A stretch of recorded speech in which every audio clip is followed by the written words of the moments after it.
Je n'ai jamais joué à Ratchet & Clank. Alors oui, beaucoup vont sûrement me huer, et j'avoue que je vais pas de véritable excuse. Mais pour me faire pardonner, j'ai platiné le dernier Ratchet & Clank en date, qui est Ratchet & Clank Rift Apart. On commence donc le jeu avec quelques cinématiques sur le lore de Rivette, qui est l'autre protagoniste du jeu, en dehors de Ratchet & Clank. Elle est dans ces dimensions où c'est toujours le mal qui gagne. C'est d'ailleurs le méchant qui est en train de le traquer avec tous ses sbires robots. Finalement, elle a révélé son visage, et elle est plutôt jolie. Mais bref, faisons une transition sur Ratchet. C'est là que le jeu commence vraiment, et nous jouons pour la première fois. Ratchet et Clank font une grande fête parce qu'ils ont sauvé l'univers je ne sais combien de fois. Malheureusement, la fête est pratiquement ruinée quand un tas d'ennemis se présentent à la fête. C'était Dr Nefarious, le méchant principal du jeu, qui honnêtement est un personnage plutôt drôle, parce qu'il est absolument horrible en tant que méchant. Donc le reste de cette intro, c'est littéralement un tutoriel. Donc on nous fait tester les rails, le grappin, et on nous fait aussi tester les bottes d'antigravité. On s'est retrouvé seul avec Clank, et Clank donne à Ratchet un cadeau, qui s'avère être le pire cadeau du monde. Il s'agit d'une arme dimensionnelle, qui permet à l'utilisateur de voyager entre dimensions. Maintenant que j'y pense,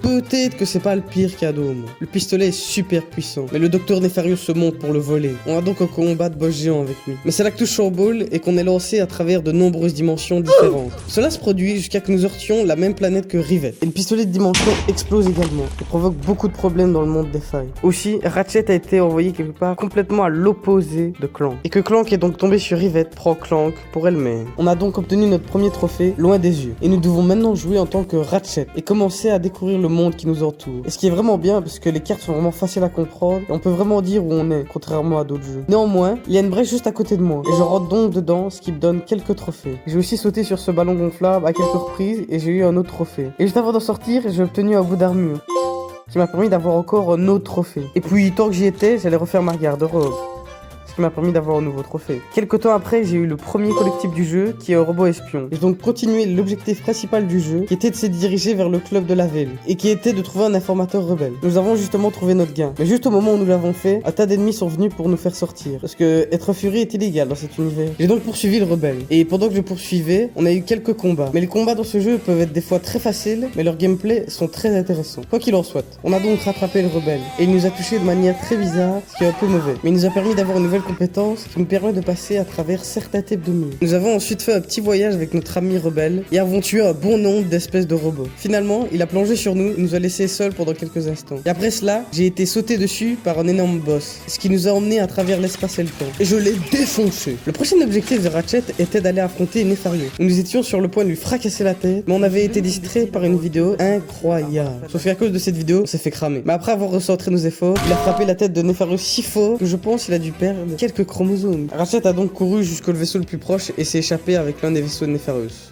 On s'est donc enfui tellement vite que nous sommes devenus une femme. Ah mais non, en fait on joue Rivette.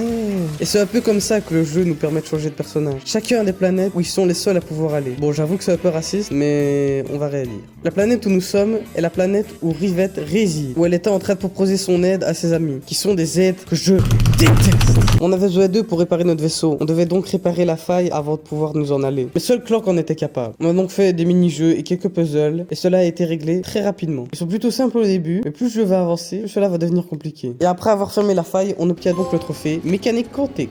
Rivette a découvert beaucoup de choses sur Ratchet et Clank grâce aux souvenirs enregistrés de Clank. Et juste avant de quitter la cachette, j'ai allumé la télé qui m'a permis d'avoir un trophée. Et donc ensuite, Rivette a traîné un peu trop près de la rivière, qui cachait un verre mécanique géant. Donc comme d'habitude, nous avions un combat de boss avec l'astropode, qui sont tout droit sortis des jeux d'Horizon. Mais pendant notre combat, j'ai eu le trophée C'est de la bombe, qui consiste à utiliser des bombes sur les ennemis. Alors, elle court vers le pilote et le décapite, ce qui nous donne un trophée.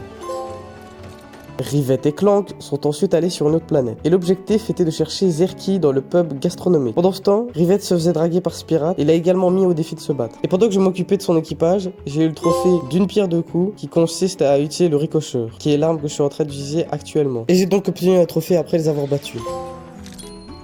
Nous étions de retour à jouer Ratchet à nouveau, et nous sommes allés sur cette nouvelle planète, et je devais donc réaliser notre objectif. Mais c'est là qu'on a rencontré un nouveau personnage qui fait office de remplacement de Clank. Mais de base elle ne voulait pas, mais Ratchet a finalement réussi à la convaincre. Et dans notre lancée pour les archives, j'ai obtenu le trophée Exasaute. Maintenant qu'on est arrivé aux archives qui se trouvaient au sommet de la montagne, on a obtenu un trophée. Ratchet a ensuite examiné certaines des archives, mais a été bloqué parce que d'autres ennemis ont décidé de se montrer. Et vous vous souvenez de ce petit robot jaune qui était notre nouvel ami? Cette chose peut se transformer en Optimus Prime et se transformer en une machine à tuer géante. Mais je suppose que la tête n'a pas eu le DLC. Après avoir sauvé la situation, elle a essayé de tuer Ratchet. Mais finalement, elle a réussi à reprendre le contrôle et il n'y a pas eu de problème. Nous revoilà donc avec Rivette. Et j'étais à nouveau sur une autre planète différente. Le but de cette planète était de trouver un cristal violet qui était apparemment super important. Tellement important qu'on l'a laissé tomber quand on l'a eu en main. Mais au moins, on a réussi à avoir un trophée. Après cela, Nefarious nous apprend que si on lâche un like et qu'on s'abonne, on gagnera une quantité massive d'argent. Et c'est totalement vrai, c'est lui qui le dit. Donc vous devriez sûrement l'écouter. Donc nous voilà sur une autre planète où on essaye de réparer le cristal cassé précédemment. Mais le réparateur n'était pas vraiment là pour nous aider. Mais pendant notre rencontre avec lui, j'ai eu le trophée As de la glisse.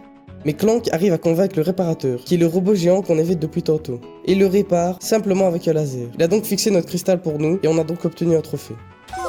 Et si on retournait au vaisseau maintenant?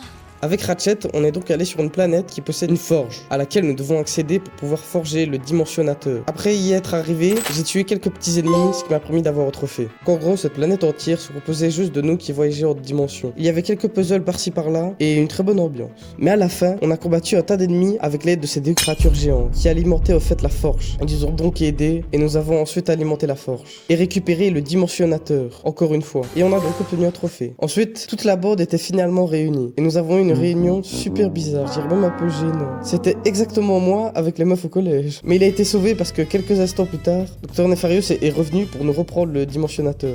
On l'a battu très facilement. Et la foule qui nous regardait combattre nous applaudissait. Malheureusement, le véritable empereur Nefarious s'est montré. Et vous pouvez remarquer qu'il a un flow et un charisme de fou. Ce qui est une petite différence avec notre Nefarious. Il n'y a pas eu de bagarre et ils nous ont juste défoncé. Mais avant tout, tant que j'étais à l'arène, j'ai décidé de faire quelques trophées. Comme brise-glace, qui consiste à utiliser une arme de glace, et améliorer au max une de mes armes.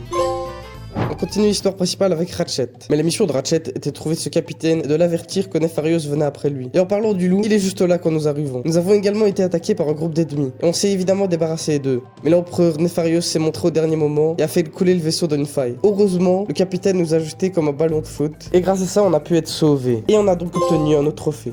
Tom nous a sauvé la mise. Ensuite, puisque l'empereur Nefarious était allé sur la planète de Rivette pour la détruire, parce que je ne pense pas qu'elle l'aime bien, quoi qu'il en soit, il n'était pas de taille, j'avais un dragon avec moi. Donc, qu'est-ce qu'il pouvait faire contre moi? Ce qui m'a permis d'avoir un trophée. Après cette mission, Ratchet et Clank se font capturer par l'empereur Nefarious, et Rivette apprend enfin la vérité sur Kit. C'est à cause d'elle qu'elle ne possède plus son bras. Rivette était donc seule contre le monde. J'ai donc aussi obtenu un trophée. Et juste avant de continuer notre aventure, j'ai aussi acheté une nouvelle arme, ce qui m'a permis d'avoir un trophée, la totale, qui consiste à obtenir une roue complète d'armes. J'ai donc été dans la prison pour les libérer, et j'ai d'abord commencé par libérer Clank, car c'était le premier à ma disposition. Et tant que j'étais dans la prison, j'ai tué quelques ennemis avec un sniper. Après avoir battu le boss qui s'occupait de la cellule de Ratchet et Kit, on les a donc enfin libérés. Mais Rivette et Kit ont eu une dispute, et finalement Kit ne viendra pas. Mais on a quand même eu un trophée pour avoir fini la mission. J'étais donc dans les dernières missions du jeu. Mais avant ça, j'ai débloqué le trophée DJ Lombax qui me demande de mettre 3 musiques à la suite dans le jukebox. Et j'ai donc ensuite lancé la dernière mission. Vous traversez plusieurs vagues d'ennemis jusqu'à qu'on combat l'empereur Nefarious et Dr Nefarious. Il faut sortir les grands moyens. Quelle coïncidence. Enfin un prétexte pour tester ma nouvelle combinaison. Et ce combat de boss était plutôt difficile parce qu'il ne prend pas beaucoup de dégâts. Du coup, c'était un peu long. Il m'a fallu un certain temps pour faire descendre à 0 PV. Mais on a finalement fini par le vaincre et j'ai donc décidé d'entrer dans la chambre du cœur et de le faire sauter de l'intérieur. Ce qui n'a même pas mis fin au combat. Et on a dû faire un autre combat de boss juste après celui-ci. Mais cette fois-ci, c'était avec Rivette. Finalement, Rivette et Kit ont décidé de faire la paix. Et après un long combat de boss, on a finalement terrassé l'empereur Nefarious, qui a subi les conséquences de ses actions. Et on a donc fini le mode histoire du jeu, ce qui nous a permis d'avoir un trophée. J'avais donc fini le mode histoire, et j'avais déjà 31 trophées. Il ne me restait plus qu'à faire les trophées qui restaient. Le premier était de faire un défi en or dans l'arène. Et ensuite j'ai fait tous les trophées qui me demandaient d'utiliser un certain type d'arme ou de tuer un certain type d'ennemi.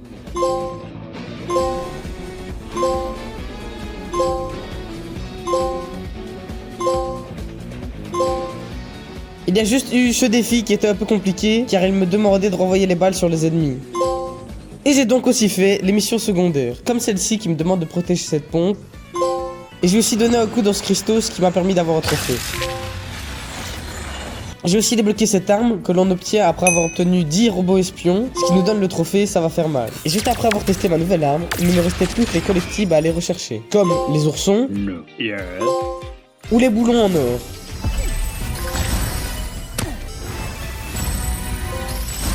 Maintenant que j'avais tout récupéré, il ne me restait plus qu'à lancer en New Game Plus et me diriger vers le premier marchand d'armes, car il possédait les 2 dernières armes du jeu qui me manquaient, ce qui m'a permis d'avoir mon dernier trophée et d'obtenir le platine.